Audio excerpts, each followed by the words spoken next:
মানুষ মানুষের পাশে, তার জন্য যে প্রকল্পগুলোর প্রচার, সেই সঙ্গে মানুষকে সচেতন করা, সেভ ড্রাইভ সেভ লাইফ, মানুষকে সচেতন করা, বাল্যবিবাহ রোধের বার্তা পৌঁছে দেওয়া, মানুষকে সতর্ক করা, পরিবেশকে বাঁচান, একটি গাছ এখন অনেক প্রাণ, মানুষকে বার্তা দেওয়া, নিজের এলাকা নিজের পরিষ্কার রাখুন, মানুষকে বার্তা দেওয়া, ডেঙ্গু কিংবা ম্যালেরিয়া রোগের বিরুদ্ধে আপনারা সচেতন হন, স্বাস্থ্য সম্পর্কে সচেতন হন। এই বার্তাগুলো মানুষের কাছে দিতে চাই।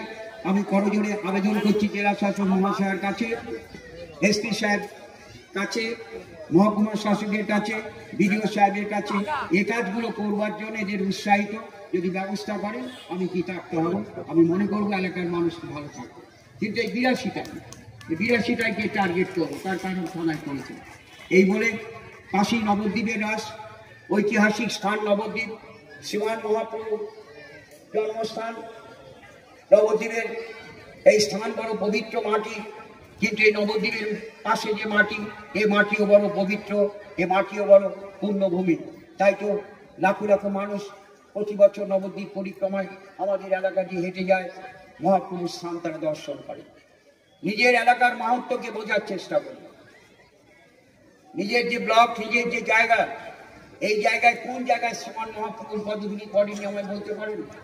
উত্তর শ্রীরামপুরে খচিত আছে মহাপ্রভু, গীতানগরে যাওয়ার পথে তিনি বিশ্রাম গ্রহণ করতেন, তাই তো নাম গৌরগাদা, ওখানে গোপীনাথের মন্দির আছে, গৌরগাদার নিমতলা বাজার আছে। ম্যাডাম বলছিলেন লিস্টগুলো আমাকে দিন। ওখানে চাপাহাটির যে গ্রাম, এক সময় যে চৈতন্য আমলে চাপা ফুলের বাগান ছিল এবং চাপা ফুলের হাট বসত ওখানে। দ্বিজ বাণীনাথ প্রতিষ্ঠিত যে মন্দির, যেখানে মহাপ্রভুর আগমন ঘটেছিল, কথিত আছে কবি জয়দেব তার গীত ও গোবিন্দ রচনার শেষ অংশটা এইখানে বসেই লিখেছিলেন। পাশে আছে জাহাননগর মামগাছি, যেটা একটা গীতের মধ্যে পড়ে। সারঙ্গ মুরারি আশ্রম, সারা পৃথিবীতে গুরু শিষ্যের নামে কোনো মন্দির নেই। মহাপ্রভু ওখান দিয়ে গঙ্গা পেরিয়ে নবদ্বীপ থেকে যখন বিদ্যানগরে আসছেন, তখন সারঙ্গ মুরারি তার চেয়ে বয়সে প্রবীণ ছিলেন, তার সঙ্গে সাক্ষাৎ করতেন। যে বকুল গাছতলায় বসে তারা ধর্মকথা আলোচনা করতেন, এক সময় সে বকুল গাছে বাজ পড়ে নষ্ট হয়ে গেছিল। মহাপ্রভু বিদ্যানগরে যাওয়ার পথে তাকে আলিঙ্গন করেছিলেন, সে গাছ বেঁচে উঠেছে। আজও সেই মন্দির রয়েছে, ওখানে বিদেশিরা ভক্তরা গেছে। আরো অনেক অনেক আছে, আপনার সময় নষ্ট করবো না। আমার 16খানা ম্যাপ তৈরি করা আছে। দৌগাছা থেকে শুরু, আপনার জেরাঘাটার কাজের মা দশপূজার মন্দির আছে, দোল মন্দির আছে, শতাব্দী প্রাচীন এবং অনেক স্থান আছে আমাদের এলাকায়। নাদনঘাট থেকে শুরু করে বকপুর, সমুদ্রগড়, নসরপুর, শ্রীরামপুর, জাহাননগরে, দোগাছার এই ব্লকে এমন কোনো জায়গা পাবেন না যেখানে ইতিহাস লুকিয়ে নেই। সেই ইতিহাসকে তুলে ধরার চেষ্টা করছি আমরা, আপনাদের সহযোগিতা আমি প্রার্থনা করি। নবদ্বীপের এক ইতিহাস, আমাদের এলাকার ইতিহাস, দুটোই প্রায় সমসাময়িক। কারণ নবদ্বীপ পরিমণ্ডলের মধ্যে আমাদের এই ব্লকগুলো ছিল। তাই আমি ছোট্ট করে অনেক সময় বলি, হাসতে হাসতে বলি, নবদ্বীপ যদি হেরিটেজ হতে পারে, আমার ব্লকও তো হেরিটেজ হওয়ার মতো সব কিছু আছে, হেরিটেজ হোক। আমি জেলা শাসকের কাছে আবেদন করি, নবদ্বীপ যদি হেরিটেজ হতে পারে, নবদ্বীপের সমসাময়িক আমাদের ব্লকের প্রত্যেকটা জায়গা এটাও হেরিটেজ হোক। একটু আবেদন করতেই হবে না? সমীক্ষা চলুক, কাজ চলুক। তার কারণ বিদেশি ভক্তরা আসেন, যদি অর্থনৈতিক দিক থেকে দেখেন, যখন বৈষ্ণব ভক্তরা এখানে আসেন, হেমাপুর একটা মঠ তৈরি হচ্ছে, সোর্স অফ ইনকাম, গ্রামীণ অর্থনীতিতে কাজ করছে। ওই নবদ্বীপ পরিক্রমা শুনে আমি চোখে কেউ ডাব বিক্রি করছে। এখান থেকে আরো এখানে টোটাল আমাদের 82টা রাস এখান থেকে উদ্বোধন হয়ে গেল। এত একটা বড় প্রোগ্রামের অংশগ্রহণ নিতে পেরে আমি নিজেকে খুব গর্বিত মনে করছি। আরেকবার আপনাদের সকলকে ধন্যবাদ জানাচ্ছি। স্যার, আপনার কথার মারফতে আমি অনেক কিছু জিনিস কালনা সম্পর্কে জানতে পেরেছি। অবশ্যই স্যার, আমরা একটা কালনা একটা ট্যুরিজম মাপের মধ্যে আমরা নিয়ে আসার জন্য, ভালো জায়গাতে নিয়ে আসার জন্য আমরা অবশ্যই চেষ্টা করব। আমি বিশ্বাস করছি আমরা এটাতে সফল হব।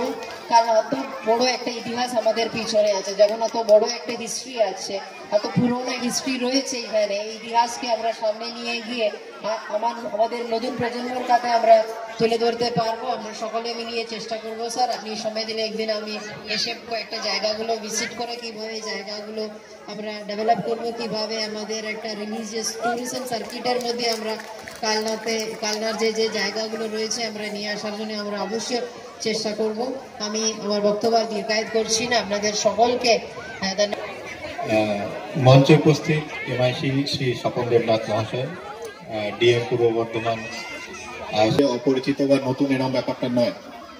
তো এখানে যে রাস উৎসব নবদ্বীপের সাথেই এইখানকার উৎসবের জাঁকজমক আছে, এবং এবছর যেটা কার্তিক পুজো এবং রাস মোটামুটি একসাথেই চলছে।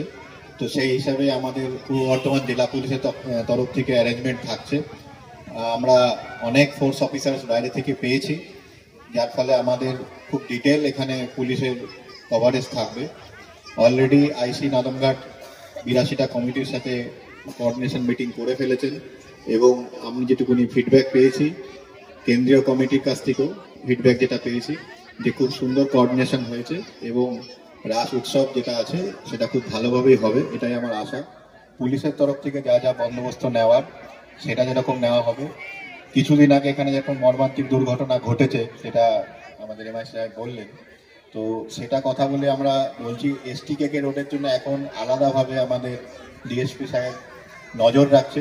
এখানে আরও অধিক সংখ্যায় সিভিক ভলেন্টিয়ারকে এনগেজ করা হয়েছে, কিছু গার্ডরেল প্লেস করা হয়েছে, ডেফিনেটলি আরও অনেক কাজ করা বাকি।